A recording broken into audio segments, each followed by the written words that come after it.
ماہنامہ انذار جولائی 2024 مدیر ابو یحییٰ۔ خدا کی محبت اور اس کے بندوں سے کینہ دونوں ایک دل میں جمع نہیں ہو سکتے۔ بچہ اور انسان کا بچہ۔ انسانی بچے کا جنم اس دنیا کا ایک انتہائی غیر معمولی واقعہ ہے۔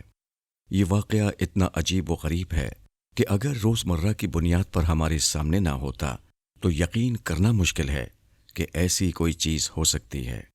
ایک انسان کا دنیا میں کوئی وجود نہیں ہوتا، پھر ایک روز اس کے والدین کی شادی ہوتی ہے۔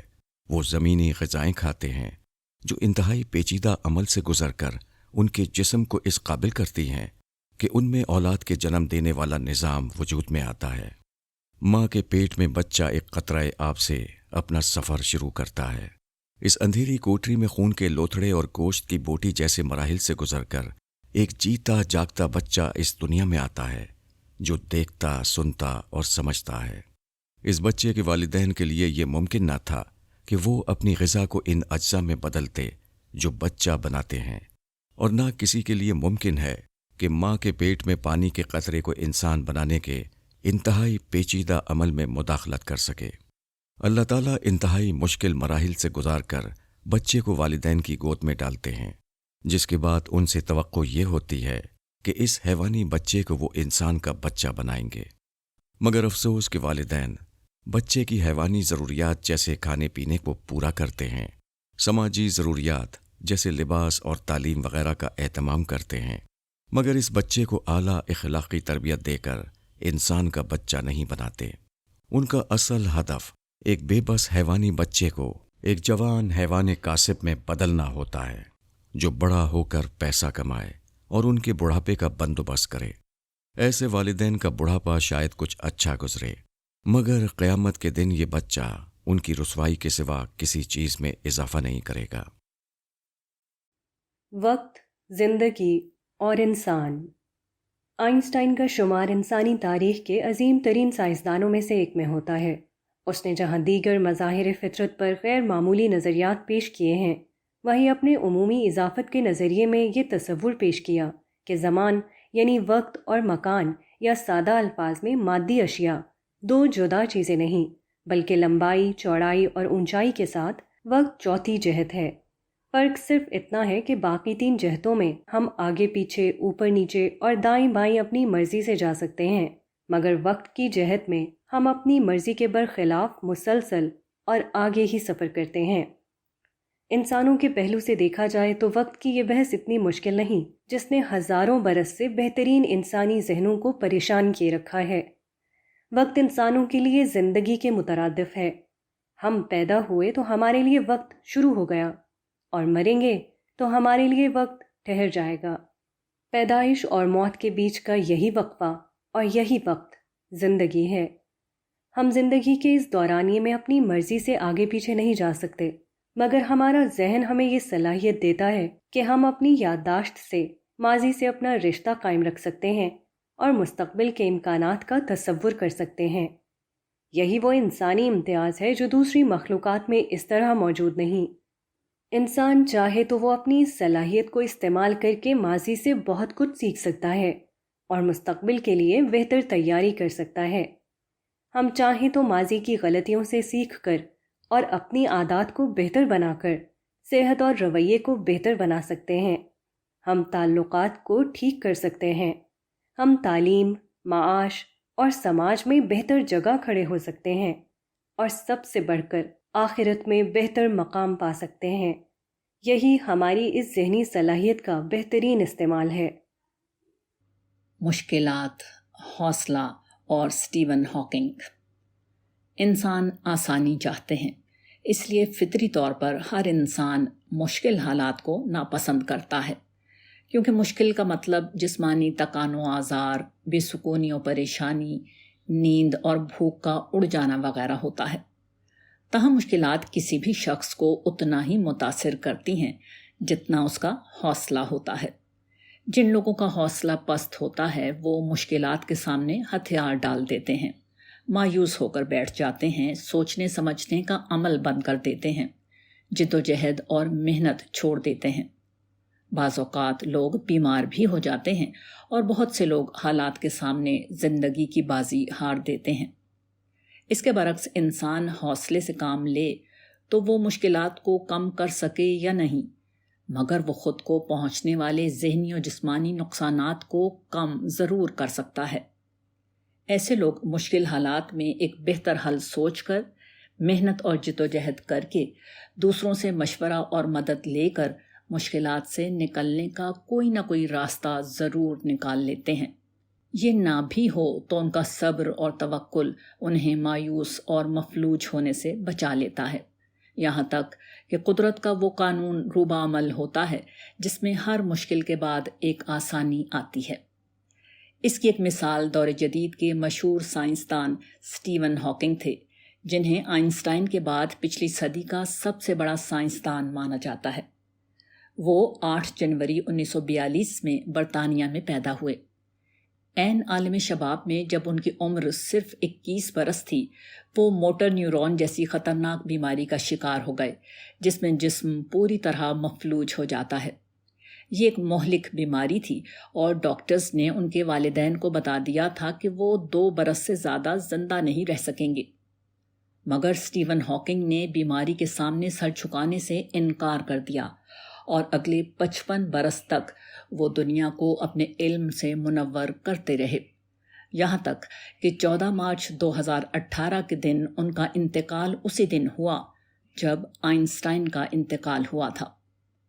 اسٹیون ہاکنگ نے نہ صرف ایک سائنسدان کے طور پر انتہائی غیر معمولی کامیابیاں حاصل کیں اور دنیا کے سامنے نئے نظریات اور تصورات پیش کیے، بلکہ ذاتی زندگی میں بھی وہ حیرت انگیز طور پر ایک کامیاب شخص تھے۔ انتہائی مہلک اور خطرناک بیماری کا شکار ہو جانے کے باوجود وہ اپنے سے 2 برس چھوٹی ایک لڑکی کو اتنا متاثر کرنے میں کامیاب ہو گئے کہ جین نامی یہ خاتون 1965 میں ان سے رشتہ ازدواج میں منسلک ہو گئیں۔ دونوں کے 3 بچے رابرٹ، لوسی اور ٹیموتھی پیدا ہوئے۔ ان کی بیٹی لوسی ایک معروف ناول نگار بھی ہیں۔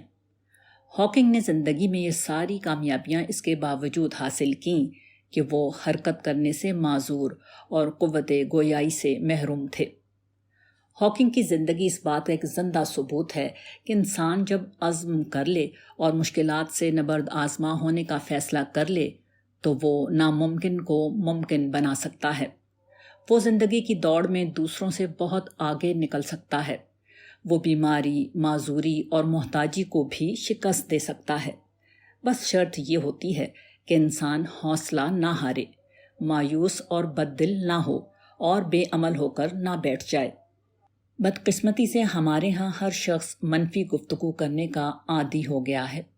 ہر شخص حالات کا بدترین پہلو دیکھنے اور دکھانے کا عادی ہو گیا ہے۔ اسی ماحول میں جب بچے پرورش پاتے ہیں اور نوجوان شعور کی آنکھ کھولتے ہیں تو وہ مشکل حالات سے جنگ کرنے کے بجائے خود اپنے اندر کی مایوسی کا شکار ہو جاتے ہیں۔ اس کے برعکس حوصلے سے کام لینے والے لوگ بدترین حالات میں بھی کامیابی کا کوئی نہ کوئی راستہ نکال لیتے ہیں۔ غذا اور کرودھ۔ 2012 میں میری کتاب قسم اس وقت کی شائع ہوئی۔ اس میں اس طالب علم نے دنیا و آخرت کی تمثیل کو ایک مثال سے اس طرح واضح کیا تھا کہ ماں کے پیٹ میں موجود کسی بچے سے اگر بات کرنا ممکن ہو بھی جائے تو اسے یہ سمجھانا ممکن نہیں ہے کہ وہ چند ماہ بعد کس عجیب و غریب دنیا میں آنے والا ہے۔ پیٹ کی تاریکی میں تیرتا ہوا وجود اپنے ماحول میں کوئی ایسی چیز نہیں رکھتا جس سے وہ سمجھ سکے کہ باہر کی دنیا کتنی رنگین و حسین ہے۔ ایسے بچے کو بس 2 ہی چیزیں حاصل ہوتی ہیں، ایک غذا جو اسے ماں کے ذریعے سے ملتی ہے اور دوسری کرودھ جو اس کے نتیجے میں اسے حاصل ہوتی ہے، اور وہ ایک قطرہ آب سے ایک مکمل انسان بن جاتا ہے۔ چنانچہ اسے زیادہ سے زیادہ یہی سمجھایا جا سکتا ہے کہ آنے والی دنیا میں غذا بھی ہوگی اور جسمانی کرودھ بھی، اس سے زیادہ وہ کچھ نہیں سمجھ سکتا۔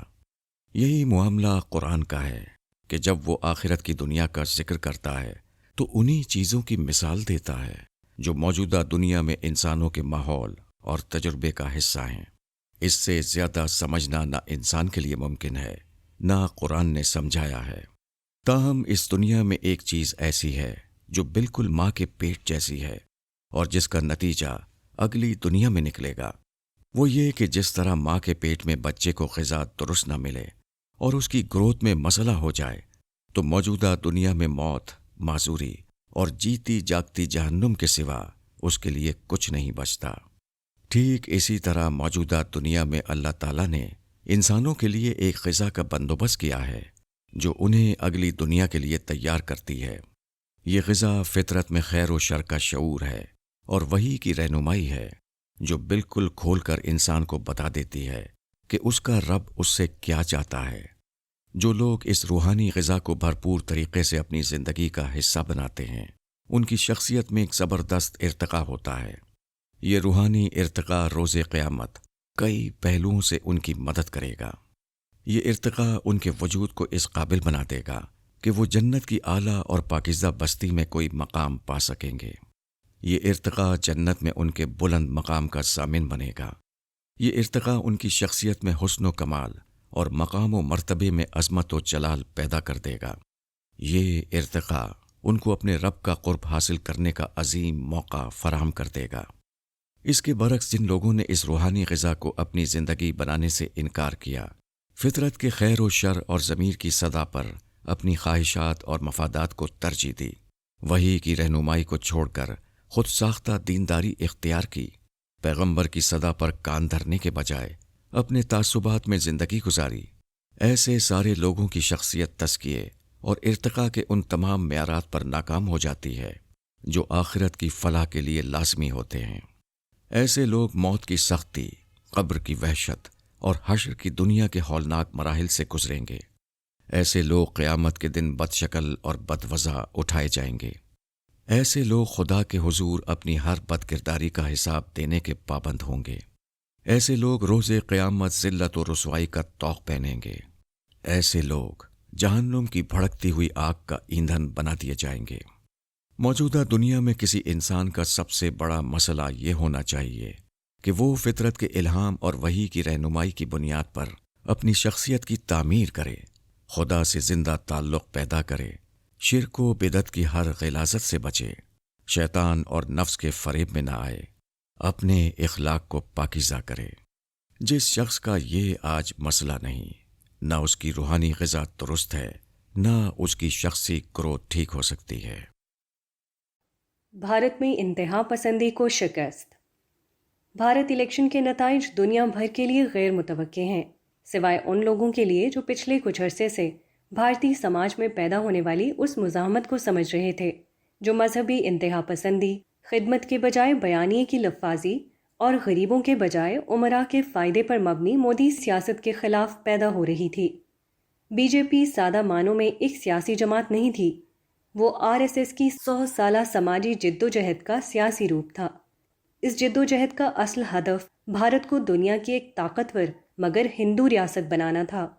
مودی سے پہلے بی جے پی کے لیڈر واجپئی جیسے لوگ تھے جو بہرحال سیاسی لوگ تھے اور فاشزم پر یقین نہیں رکھتے تھے، مگر مودی صاحب اپنی ذات میں ایک فاشسٹ ذہن رکھنے والے شخص ہیں جنہوں نے بطور وزیر اعلیٰ اپنے دور حکومت میں 2002 میں مسلمانوں کے قتل عام کے ذریعے سے گجرات کے قصائی کی شہرت حاصل کر لی تھی۔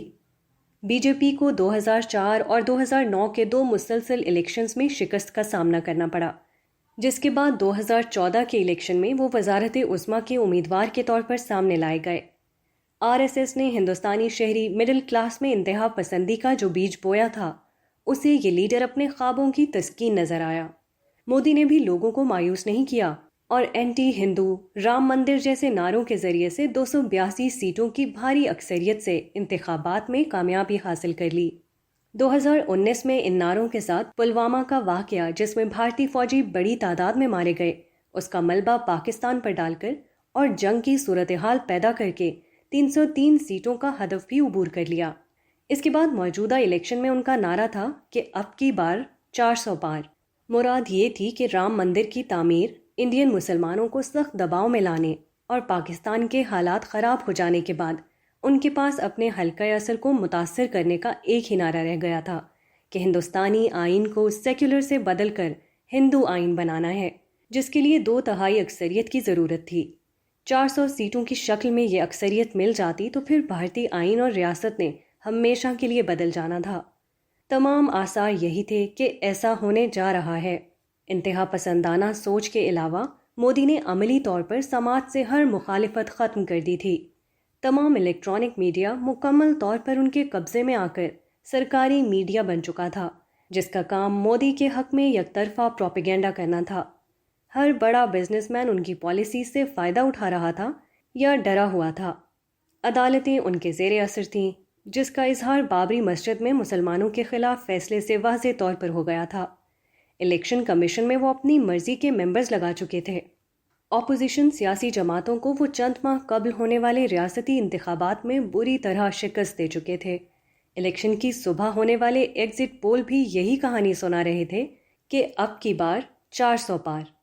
مگر جیسے ہی نتائج آنا شروع ہوئے، صورتحال بدل گئی۔ 400 سیٹیں تو کیا ملتی، 543 میں سے صرف 240 سیٹیں ملیں، جو حکومت بنانے کے لیے سادہ اکثریت بھی نہیں۔ اگر مذکورہ بالا اضافی عوامل نہ ہوتے اور انتخابات خالص میرٹ پر ہوتے تو مودی کی شکست یقینی تھی۔ اب سوال یہ ہے کہ وہ کیا عوامل تھے جنہوں نے یہ صورتحال پیدا کی تھی؟ ہمارے نزدیک اس کی کئی وجوہات تھیں۔ ایک یہ کہ گرچہ ہندوستان کے تمام معاشی اشاریے بہتری کی طرف گامزن ہیں، مگر عام آدمی اور خاص طور پر غریبوں تک اس ترقی کے فوائد نہیں پہنچ رہے۔ دوسری وجہ اکثریت کے بلبوتے پر زور زبردستی کا وہ رویہ تھا جو ہر اقلیت اور مخالف کے معاملے میں مودی سرکار نے روا رکھا تھا۔ بھارتی کسانوں کے ساتھ جو کچھ ہوا وہ بہت زیادہ پرانی بات نہیں تھی اور لوگوں کے ذہنوں میں تازہ تھی۔ رام مندر کی تعمیر کے بعد عوام الناس کو دینے کے لیے کوئی جذباتی نعرہ بھی صفحہ سامنے نہ تھا۔ مزید یہ کہ ریاستی الیکشن میں شکست کے بعد اپوزیشن نے بھی سبق سیکھا اور اپنی حکمت عملی کو بہتر بنایا تھا۔ مگر ان سب سے بڑھ کر جو چیز ان نتائج کا سبب بنی وہ مودی کے انتہا پسندانہ بیانیے کے خلاف ایک دوسرا انتہائی مضبوط بیانیہ اچانک بھارتی سماج کے سامنے آنا تھا۔ یہ بیانیہ ایک نوجوان یوٹیوبر دھرو راٹھی نے پیش کیا، جس کے یوٹیوب پر 2 کروڑ کے قریب سبسکرائبرز ہیں۔ جرمنی میں مقیم اس 29 سالہ نوجوان کی اصل دلچسپی تعلیم و تربیت اور معلومات پر مبنی ویڈیوز بنانا تھی، اور اس کی ریسرچ ٹیم بہت باصلاحیت نوجوانوں پر مشتمل تھی جو پورے ہندوستان میں پھیلے ہوئے تھے۔ 2023 میں ٹائم میگزین نے اسے اپنی نیکسٹ جنریشن لیڈر لسٹ میں شامل کیا تھا۔ دھرو نے الیکشن سے قبل پے در پے ویڈیوز بنا کر بھارتی سماج کو یہ سمجھایا کہ مودی کی قیادت میں بھارت انتہا پسندی سے آگے بڑھ کر فاشزم اور ڈکٹیٹرشپ کے دور میں داخل ہونے والا ہے، جس کے بعد ہندوستانی سماج کسی باشعور شخص کے رہنے کے قابل نہیں رہے گا۔ مگر اس نے زبانی جمع خرچی، جذباتی باتوں، جھوٹی خبروں، مبالغہ اور دروغ گوئی کے بجائے حقائق کو سلیقے سے بیان کرنے تک خود کو محدود رکھا۔ اس کی باتوں کی سچائی نے ہندوستانی سماج پر گہرا اثر ڈالا۔ اس کا اندازہ اس سے کیا جا سکتا ہے کہ اس کے ویڈیوز لاکھوں سے نکل کر کروڑوں کی تعداد میں دیکھے جانے لگے۔ یہ صرف یوٹیوب کا ذکر ہے، جبکہ سوشل میڈیا کے دیگر پلیٹ فارم اس کے علاوہ ہیں۔ اس نے یہ مہم چلائی کہ اس کے سبسکرائبرز 100 کروڑ لوگوں تک یہ ویڈیوز پہنچائیں گے۔ ہر ویڈیو پر 10,000 لوگ کامنٹ کر کے یہ عزم کرتے کہ وہ اس کا ساتھ دیں گے۔ یہ پیغام لوگوں کو پہنچائیں گے کہ انہیں الیکشن والے دن جمہوریت کو بچانا ہے۔ اس جدوجہد کا نتیجہ الیکشن والے دن نکل آیا۔ انتہا پسندوں کے سارے خواب دھرے کے دھرے رہ گئے۔ بی جے پی کو گرچہ سیاسی سطح پر بہت سی وجوہات کی بنا پر شکست نہیں ہو سکی، مگر اخلاقی اور سماجی سطح پر ان کی بھرپور شکست ہو گئی۔ اس کے ساتھ یہ ثابت ہو گیا کہ دور جدید میں بیانیے کی جنگ میں مسلسل جھوٹ بول کر اور لوگوں کے جذبات سے کھیل کر جو فتح حاصل کی جاتی ہے، اس کا مقابلہ صرف سچ کا مؤثر ابلاغ کر سکتا ہے۔ سچ کا مقابلہ کوئی نہیں کر سکتا۔ اس کے ساتھ ایک اور اہم سبق یہ ہے کہ سچ کا مقدمہ پیش کرنے والا شخص چاہے یہ کام کتنے ہی اچھے انداز میں کرے، تنہا کوئی بڑا کام نہیں کر سکتا۔ اسے مددگاروں اور معاونین کی ضرورت بہرحال ہوتی ہے۔ دھرو کے ساتھ ایک طرف معاونین کی ٹیم تھی جو سارا مواد جمع کرتی، اور دوسری طرف وہ مددگار تھے جو اس کے پیغام کو دوسروں تک پہنچا رہے تھے۔ یہ 2 طرح کے لوگ نہ ہوں تو بڑے سے بڑا سچ اور اعلیٰ سے اعلیٰ انسان بھی اپنی جد و جہد میں ناکام ہو جاتا ہے۔ سوال و جواب. کیا عقل قرآن کو سمجھنے سے قاصر ہے؟ سوال. السلام علیکم سر، آپ سے ایک مدد چاہیے. میں آپ کو چند صفحات بھیجتا ہوں. ان میں اس بات کی دلیل دی گئی ہے کہ ہماری عقل قرآن کو سمجھنے سے قاصر ہے، کیونکہ فلسفے نے بھی بات کو تسلیم کر لیا کہ انتہائی کوشش کے باوجود بھی ایک مقام پر عقل بھی ساتھ دینا چھوڑ دیتی ہے. اس باب میں جو چیز ہمیں سمجھ آتی ہے وہ سیدنا علی اور اہل بیت کے اقوال ہیں. چند مثالیں. عقل اس بات کو تسلیم نہیں کرتی کہ حضرت ابراہیم علیہ السلام آگ میں کیوں نہیں جلے، حضرت یونس کا مچھلی کے پیٹ میں زندہ رہنا، حضرت موسیٰ علیہ السلام کا عصا کا اژدہا بن جانا، دریائے نیل کا 2 ٹکڑوں میں بٹ جانا، خضر علیہ السلام اور موسیٰ علیہ السلام کا سفر، وغیرہ وغیرہ. سر، اس ضمن میں آپ مجھے کیا تجویز دیں گے؟ جواب. السلام علیکم برادر محترم، 2 چیزوں کا فرق سمجھ لیں. ایک ہے کسی بات کا سمجھ میں آنا اور ایک ہے کسی چیز کی حقیقت سے واقف ہو جانا. پہلی چیز کے لیے ہماری عقل کافی ہے، البتہ دوسری چیز ضروری نہیں کہ ہر کسی کی عقل میں آ سکے، مگر زندگی گزارنے اور حقائق کو ماننے کے لیے پہلی چیز ہی کافی ہے، دوسری کی ضرورت نہیں. اس کو ایک مثال سے سمجھیں. مرد و عورت کے ملاپ سے ایک نیا انسان جنم لیتا ہے. یہ بات سمجھ میں آتی ہے کہ یہ مشاہدات پر مبنی ہے، مگر اس کی حقیقت کا گرفت میں آنا ہر شخص کے لیے جدا ہوگا. ایک عامی یہی کہے گا کہ مرد کے جسم سے نکلنے والا مادہ اولاد پیدا کرتا ہے. ایک سائنسدان وہ پورا پروسیس بتا دے گا جو آج کی سائنس نے دریافت کر لیا ہے، مگر روح کیسے آتی ہے یہ وہ بھی نہیں بتا سکے گا. اس روشنی میں جب قرآن کے ان جیسے تمام بیانات کا مطالعہ کیا جاتا ہے جن کا آپ نے حوالہ دیا ہے، تو معلوم ہوتا ہے کہ ان کے حوالے سے پہلی بات یعنی سمجھ میں آنے میں تو کوئی مسئلہ ہی نہیں. مسئلہ دوسری بات میں ہے کہ اس کی حقیقت یا دوسرے الفاظ میں سائنس یا پروسیجر ہمارے ادراک سے بلند ہے. مگر اس سے کیا فرق پڑتا ہے؟ اہمیت سمجھ میں آ جانے کی ہے. رہی دوسری بات تو اس میں قرآن کے حقائق ہی نہیں بلکہ زندگی کے دیگر بہت سے حقائق کی حقیقت کو بھی ہم نہیں سمجھ پاتے. جیسے یہ ای میل آپ پڑھ لیں گے، مگر اس کو آپ تک پہنچانے میں جو سائنس اور ٹیکنالوجی استعمال ہوئی ہے وہ آپ نہیں جانتے. مگر کیا آپ اس حقیقت کا انکار کر دیں گے کہ میں نے یہ ای میل آپ کو دیا ہے، یا آپ میرے جواب کو چھوڑ کر اس پر بحث شروع کر دیں گے کہ پہلے انٹرنیٹ کے کام کرنے کا طریقہ بتاؤ، پھر تمہاری بات مانوں گا؟ ظاہر ہے کہ آپ یہ نہیں کریں گے. چنانچہ یہ معاملہ قرآن تک ہی محدود نہیں، زندگی کے ہر معاملے میں ہم حقائق کو سمجھ میں آنے کی بنیاد پر مانتے ہیں، نہ کہ ہر واقعے کی حقیقت، نوعیت، سائنس اور طریقہ کار کی جزیات کی بحث میں لگ جاتے ہیں. یہ ایک علمی غلطی ہے. امید ہے بات واضح ہو گئی ہوگی. انسان کی کہانی، روداد سفر. یہاں بڑی تعداد میں ٹورسٹ موجود تھے. اس مجمع میں شوٹ کرنا آسان نہیں تھا، مگر بہرحال یہ کام کرنا تھا. کچھ لوگوں سے درخواست کر کے جگہ خالی کرائی اور پھر خدا خدا کر کے شوٹ مکمل ہوئی. اس دوران میں ایک ٹورسٹ خاتون مصر رہیں کہ وہ اپنی جگہ نہیں چھوڑیں گی، چنانچہ ان کو ان کے حال پر چھوڑ دیا گیا. ظاہر ہے کہ وہ بھی پیسے دے کر یہاں تک آئی تھیں، اس لیے ہمیں ہی ایڈجسٹمنٹ کرنا پڑی. تاہم بیشتر لوگوں نے خوش دلی سے تعاون کیا. اس واقعے سے یہ احساس تازہ ہوا کہ خدا کی دنیا میں زیادہ تر چیزیں موافق ہوتی ہیں. کچھ چیزیں البتہ ناموافق بھی ہوتی ہیں. ہم اگر ناموافق میں الجھے رہیں گے تو کام نہیں چلے گا. کام کے لیے ٹکراؤ، تصادم اور جھگڑے کے بجائے ناموافق کے ساتھ خاموشی سے ایڈجسٹمنٹ کر لینی چاہیے. جو لوگ یہ کرتے ہیں وہ زندگی کے سفر میں آگے بڑھتے رہتے ہیں، جو نہیں کرتے وہ پیچھے رہ جاتے ہیں. بدقسمتی سے پاکستانی قوم کا مجموعی مزاج یہی ہے کہ وہ ناموافق چیزوں میں الجھ کر رہ جاتے ہیں. یہی سبب ہے کہ ہم آزادی کے 75 سال بعد بھی ترقی کی دوڑ میں دنیا بھر میں سب سے پیچھے رہ جانے والوں میں سے ایک ہیں. یہاں بہت سے مقامی بچے موجود تھے جو سیاحوں سے پیسے مانگ رہے تھے. یہ سری لنکا کی بڑھتی ہوئی غربت کا شاخسانہ تھا. مہنگائی جب بڑھتی ہے تو غریبوں کی کمر توڑ دیتی ہے. اس کے علاوہ بہت سے آوارہ کتے بھی یہاں گھوم رہے تھے۔ دیگر ملکوں میں سیاحتی مقامات پر ایسی چیزیں دیکھنے کو نہیں ملتی۔ اس سے اندازہ ہوا کہ سری لنکا کہیں نہ کہیں تو پاکستان کا ساتھ دے رہا ہے۔ شیر کے پنجے میں شوٹ کرنے کے بعد ہم مزید اوپر کی طرف سیڑھیاں چڑھنا شروع ہوئے۔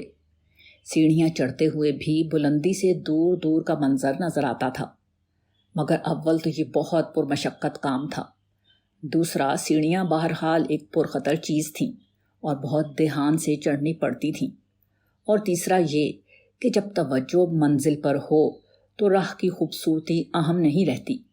چنانچہ ہم بغیر رکے چڑھتے چلے گئے۔ پہاڑ کی چوٹی پر پہنچے تو میرے ذہن میں ربع صدی قبل کیا ہوا اپنا سفر تازہ ہو گیا۔ اس وقت تو دھوپ تھی، مگر اس وقت موسم ابر آلود تھا اور ہلکی ہلکی سی پھوار پڑ رہی تھی، گویا سورج نے بادلوں کے ڈارک گلاسز لگا لیے تھے۔ اس نے یہاں کے منظر کو بہت حسین بنا دیا تھا۔ موسم حقیقی معنوں میں رومانٹک تھا اور اس نے مغربی سیاحوں کو بھی رومانٹک بنا دیا تھا۔ زندگی میں لائیو رومانس پہلی دفعہ اسی وقت یہاں دیکھا تھا اور شرم کے مارے دور جا کر کھڑے ہو گئے تھے۔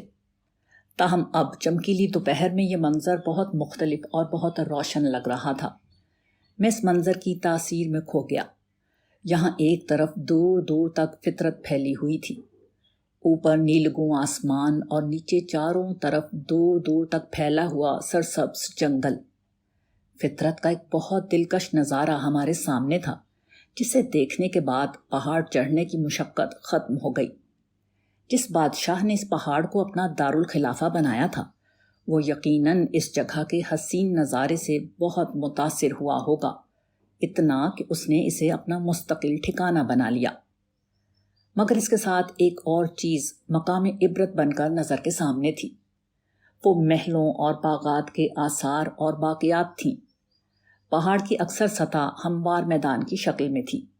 سب سے اوپر کے حصے میں کسی محل کی بنیادیں بچی تھیں اور نیچے کے حصے میں، جو بہت زیادہ بڑا تھا، وہاں دیگر عمارتوں کی بنیادیں، باغات اور تالاب کے آثار رہ گئے تھے۔ تالاب میں بارش کا پانی جمع تھا، کیونکہ سری لنکا میں بارشیں بہت ہوتی ہیں۔ اپنی آبادی کے زمانے میں یہ سارا منظر زندگی اور خوبصورتی سے بہت بھرپور ہوتا ہوگا، مگر اب یہاں ایک اجاڑ پن اور ویرانی تھی۔ اس پورے ماحول میں ایک خاموش پیغام تھا کہ خدا کی دنیا میں بادشاہوں کو بھی یہ حق حاصل نہیں کہ وہ اسے جنت بنانے کی کوشش کریں۔ وہ بنانے کی کوشش کریں گے بھی تو موت کا فرشتہ کچھ دنوں میں انہیں وادی اجل میں بھیج کر ان کی جنت کو برباد کر دے گا۔ اصل جنت آخرت میں ہوگی۔ یہ دنیا تو حسن عمل کی دنیا ہے، تاکہ انسان آخرت کی اس جنت کا خود کو حقدار ثابت کر سکے۔ یہ بڑی عجیب بات تھی کہ 1999 کے سفر سری لنکا کے میرے دونوں ساتھی اب دنیا میں نہیں رہے۔ میرے کولیگ ناصر، جو میرے میزبان بھی تھے اور سری لنکا جانے سے قبل ان سے بات بھی ہوئی تھی، وہ اس تحریر کے وقت لگ بھگ 50 برس کی عمر میں انتقال کر گئے، جبکہ رزاق صاحب، جو ہمارے ڈرائیور اور گائیڈ تھے، ان کے انتقال کی اطلاع ناصر نے مجھے اس وقت دی تھی جب اس سفر پر جانے سے قبل میں نے ان سے رابطہ کیا تھا۔ اس دنیا میں لوگ روز مرتے ہیں اور زندہ رہنے والوں کو یہی پیغام دیتے ہیں کہ جگہ جی لگانے کی دنیا نہیں ہے، یہ عبرت کی جا ہے، تماشا نہیں ہے۔ سگریا کی باقی شوٹ، انسانی فطرت اور خدا۔ ہماری شوٹ کا بیشتر حصہ اس آخری بلندی پر ہی ہوا۔ شوٹ کے متعلق شاید میں پہلے بھی بیان کر چکا ہوں کہ یہ اس ترتیب سے نہیں ہوتی جس ترتیب سے اسکرین پلے میں لکھا ہوتا ہے اور جس طرح ناظرین دیکھتے ہیں، بلکہ مختلف اقساط کے وہ اجزاء جنہیں اس جگہ پر شوٹ کرنا مطلوب ہوتا ہے، وہ سب ایک ساتھ فلم بند ہو جاتے ہیں۔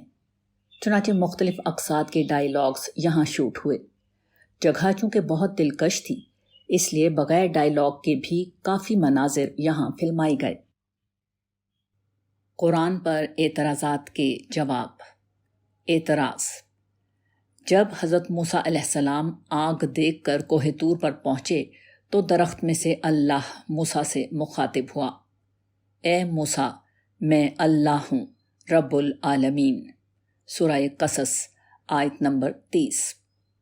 اے موسیٰ، میں اللہ ہوں زبردست اور حکمت والا، سورہ نمل آیت 9۔ ایک موقع، ایک مخاطب، مگر دو مختلف ڈائیلاگ۔ کیا قرآن کا مصنف بھول گیا تھا کہ کیا کہا گیا تھا؟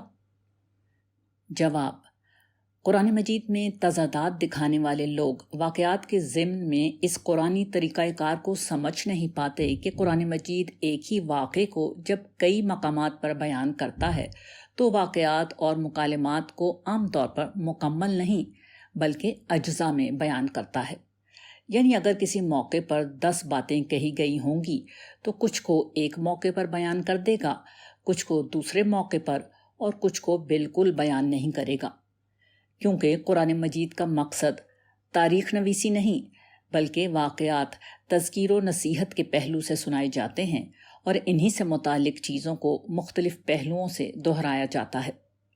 اسی طرح یہ بات بھی ملحوظ نہیں رکھی جاتی کہ جب مقصود تاریخ نویسی نہیں ہے تو بعض مقامات پر واقعات اور مکالمات کی تلخیص کر دی جاتی ہے۔ اس تلخیص سے بھی کوئی تضاد پیدا نہیں ہوتا۔ تضاد اس وقت پیدا ہوتا ہے جب ایک مقام پر یہ کہا جا رہا ہو کہ میں اللہ ہوں اور میرے سوا کوئی معبود نہیں، اور دوسرے مقام پر یہ کہا جائے کہ میرا ایک بیٹا ہے اور وہ بھی تمہاری عبادت کا مستحق ہے۔ تضاد اس کو کہا جاتا ہے۔ یہ اصولی باتیں واضح ہیں تو اب ہمیں کسی لایعنی اعتراض کا جواب دینے کی ضرورت ہی نہیں۔ پھر بھی ہم قارئین کی تسلی کے لیے اس پورے معاملے کو واقعاتی انداز میں بیان کر دیتے ہیں۔ حضرت موسیٰ علیہ السلام کا واقعہ قرآن مجید میں کئی مقامات پر بیان کیا گیا ہے۔ ان میں سے 3 مقامات پر اللہ تعالیٰ اور حضرت موسیٰ علیہ السلام کی پہلی براہ راست گفتگو تفصیل کے ساتھ نقل کی گئی ہے۔ ان مقامات پر تدبر کرنے سے ان واقعات و مکالمات کی پوری تفصیل اس طرح سامنے آتی ہے کہ حضرت موسیٰ علیہ السلام نے مدین سے مصر آتے ہوئے رات میں جب ایک روشنی دیکھی تو بیوی بچوں کو محفوظ جگہ چھوڑ کر وہ خود مدد کی تلاش میں اس روشنی کی طرف روانہ ہوئے۔ وہاں پہنچے تو ان کا پہلا استقبال ایک آواز نے اس طرح کیا۔ سو جب وہ اس کے پاس پہنچا تو ندا آئی کہ مبارک ہے وہ جو اس آگ میں جلوہ فرما ہے اور وہ بھی جو اس کے ارد گرد ہیں، اور پاک ہے اللہ جہانوں کا پروردگار، سورہ نمل آیت 27۔ یہ ندا برکت کے جس اعلان سے شروع ہوئی تھی اس سے یہ بتانا مقصود تھا کہ حضرت موسیٰ علیہ السلام پر بھی اللہ تعالیٰ کی خصوصی برکات کا ظہور شروع ہو چکا ہے، چنانچہ وہ ہر خوف و خطر سے بے نیاز ہو جائیں۔ خیال رہے کہ قرآن مجید نے سورہ نمل کے اس مقام پر پہنچنے کے لیے عربی زبان کا فعل جا استعمال کیا ہے، جبکہ باقی 2 مقامات یعنی سورہ طٰہٰ اور سورہ قصص میں اسی مفہوم کے لیے عطا کا لفظ بولا ہے، یعنی دونوں کے معنی ایک ہیں۔ لیکن قرآن مجید پر گہری نظر رکھنے والے جانتے ہیں کہ جاء کا فعل اس وقت بولا جاتا ہے جب پہنچنے والا شخص مشقت سے گزرا ہو یا آنے والی چیز میں مشقت یا گرانی ہو، جبکہ عطا کے فعل میں سہولت اور آسانی نمایاں ہوتی ہے۔ چنانچہ یہاں جاء کا لفظ بول کر یہ واضح کیا گیا ہے کہ اس وقت تک حضرت موسیٰ علیہ السلام بے یقینی ذہنی اور جسمانی مشقت سے دوچار تھے۔ تاہم ایک دفعہ جب انہوں نے خوشخبری سن لی تو پھر اگلے مکالمات جو اس کے بعد واقع ہوئے اور جو سورہ طٰہٰ اور سورہ قصص میں آئے ہیں، ان دونوں میں جاء کی جگہ عطا کا لفظ بول کر ان کے ذہنی سکون، خوشی اور سرشاری کی کیفیت کو نمایاں کرنے کے ساتھ کلام کی ترتیب بھی بڑی نفاست سے واضح کر دی گئی ہے کہ گفتگو کی ابتدا سورہ نمل سے ہوئی۔ خیال رہے کہ اس جگہ غائب کا اسلوب بتا رہا ہے کہ یہ ابتدائی کلام اللہ تعالیٰ کے حکم پر اس کے فرشتوں نے کیا تھا، گویا انہوں نے حضرت موسیٰ علیہ السلام سے خدائے بزرگ و برتر کا تعارف کراتے ہوئے ان پر واضح کر دیا تھا کہ یہ جگہ درخت میں اللہ تعالیٰ کی تجلی کے ظہور اور اس کے ارد گرد فرشتوں کی موجودگی کی بنا پر بابرکت ہو چکی ہے۔ چنانچہ اب جو کلام درخت سے ہوگا وہ خدا کا خطاب ہوگا۔ مگر رب العالمین اس بات سے پاک ہے کہ وہ کسی درخت میں حلول کر جائے اور وہ درخت خدا بن جائے۔ اس کے بعد جو بات ہوئی وہ سورہ قصص میں بیان ہوئی ہے کہ اللہ تعالیٰ نے انہیں مخاطب کر کے اپنا تعارف اس طرح کرانا شروع کیا۔ پھر جب موسیٰ وہاں پہنچا تو وادی ایمن کے کنارے سے اس مبارک خطے میں اس کو درخت سے آواز آئی کہ اے موسیٰ، میں ہوں اللہ جہانوں کا پروردگار۔ سورہ قصص آیت 30۔ یہاں دیکھ لیجئے کہ فرشتوں نے درخت میں تجلی کرنے والے جس رب العالمین کی پاکی کو بیان کیا تھا، وہی رب العالمین حضرت موسیٰ سے مخاطب ہو چکا ہے۔ سورہ توحہ میں یہ بتایا گیا ہے کہ اس کے بعد حضرت موسیٰ پر اس موقع اور جگہ کی اہمیت کو واضح کرنے کے لیے فرمایا گیا کہ میں تمہارا رب ہوں، اور جس جگہ تم کھڑے ہو یہ وادی بھی اب مقدس ہو چکی ہے، تو اس تقدس کا تقاضا ہے کہ وہ اپنی جوتیاں اتار دیں۔ پھر جب وہ اس کے پاس پہنچا تو آواز آئی، اے موسیٰ، یہ تو میں تمہارا پروردگار ہوں، سو اپنے جوتے اتار دو، اس لیے کہ تم طوا کی مقدس وادی میں ہو۔ سورہ توحہ آیت 20۔ یہ ابتدائی گفتگو تھی جس کے بیچ میں کوئی واقعہ ظہور پذیر نہیں ہوا۔ اس کے بعد حضرت موسیٰ جوتیاں اتار کر مؤدب کھڑے ہو گئے تو پھر انہیں یہ بتایا گیا کہ انہیں منصب نبوت پر فائز کیا جا رہا ہے۔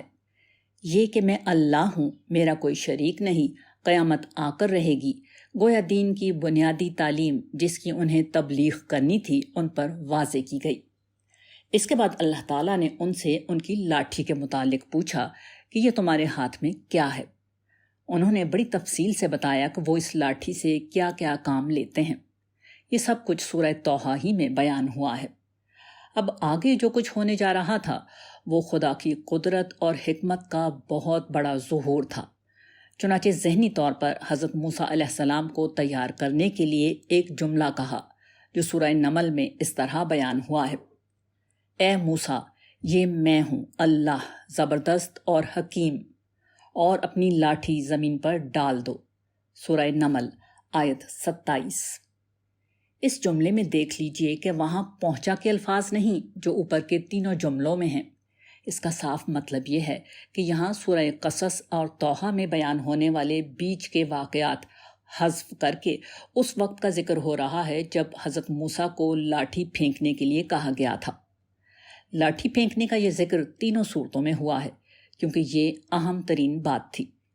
لاٹھی کا سانپ بن جانا بھی اسی اہمیت کی وجہ سے تینوں صورتوں میں بیان ہوا ہے، مگر یہ بات صرف سورہ نمل میں بیان ہوئی ہے کہ اس سے پہلے اللہ تعالیٰ نے یہ واضح کر دیا تھا کہ جو کچھ ہونے جا رہا ہے وہ خدا کی قدرت اور حکمت کا ظہور ہوگا، اس سے گھبرانا نہیں۔ اس تفصیل سے یہ بات واضح ہو گئی کہ اللہ تعالیٰ نے قرآن مجید میں حضرت موسیٰ علیہ السلام کے ساتھ اپنا مکالمہ بیان کرتے ہوئے ہرگز کوئی متضاد بات بیان نہیں کی، بلکہ ایک ہی سلسلہ گفتگو میں ہر بات اپنے موقع محل پر کہی گئی۔ جب اپنا تعارف مقصود تھا تو یہ کہا کہ میں رب العالمین ہوں، اور جب اپنی قدرت کا معجزہ دکھانا تھا تو یہ کہا گیا کہ میں عزیز و حکیم ہوں۔